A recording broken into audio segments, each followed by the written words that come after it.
بیا دا ځوان فرمایي چې ما آقا علیه السلام ته فرمایله چې حضرت ما ته نصیحت وکړي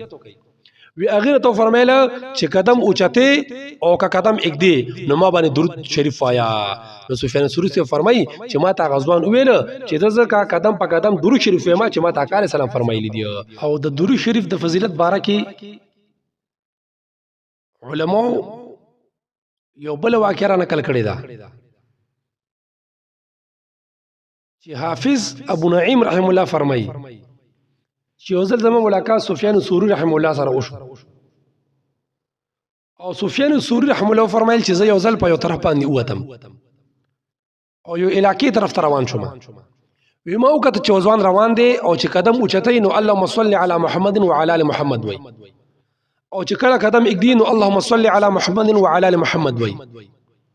وی ما دې تاسو کو چې ای ځوانا ته قدم اوچته نو درود شریف وې او چې قدم اګدي نو درود شریف وې دا په کوم بنیاد باندې او دا د څه وجه نه داسې کار کې وی هغه ما ته فرمایله چې ته څوک وی ما وته ویل چې سفیان ثوری وی هغه راته چې د عراق والا وی ما ته چې آو وی ما ته ویل چې ته الله پیژنې وی ما ته چې آو هغه راته ویل څنګه پیژنې وی ما ته چې الله تعالی ز پدې پیژنم چې شپه په اورس کې اورس پشپه کې داخلي او ماشوم ته د مور په ګډه کې شکل ورکړي صورت ورکړي اندامونه برابرې زه الله تعالی پدې پیژنم وی هغه راته فرمایي چې ته الله تعالی صحیح طریقې سره نه دی پیژندل کنه وی ما ته چې ته راته وایا وی هغه فرمایي چې کله زه د یو کار کستو کم نو زماغه کستو اراده پوره نشي او چې کله زه د یو کار اراده وکم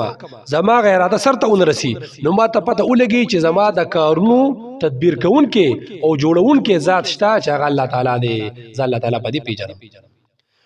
وی بیا د سفیان ثوری رحم الله فرمایي چې ما وته عرض کو چې ای ځوانه ته قدم په قدم درود شریف ولې وی هغه ته فرمایي چې داسې کارو چې یو ځل ما مکه مکرمه ته ځان سره مور بوتله د حج د بیت الله لپاره او مونږه ودو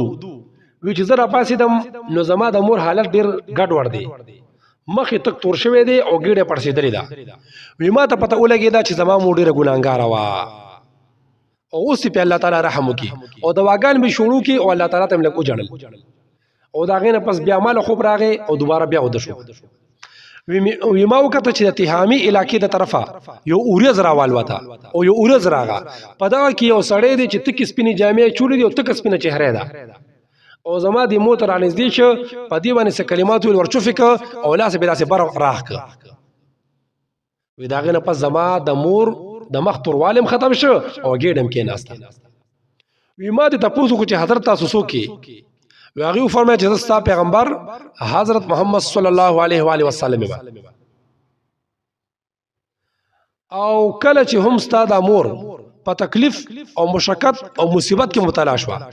نو زه د دې د امداد لپاره ذکر راغما چې دی به باندې ډیر درود شریف ویلو نو ګوره دوستانو د درود شریف د برکت الله تعالی دغه زنانه هغه خراب حالت چې وخت توریدلو او د ګډ پړسیدلو الله تعالی بیا کم دی آسان کړ نو دا شانتي مناسبت زمون چې درود شریف سره ویو نو ان شاء الله العزیز د دنیا خوشاله به هم ته ملاویږي او د آخرت هم بیا د ځوان فرمایي چې ما آقا علیه السلام ته فرمایله چې حضرت ما ته نصیحت وکړي وی هغه ته فرمایله چې قدم اوچته او که قدم اګدي نو ما باندې درود شریف وایا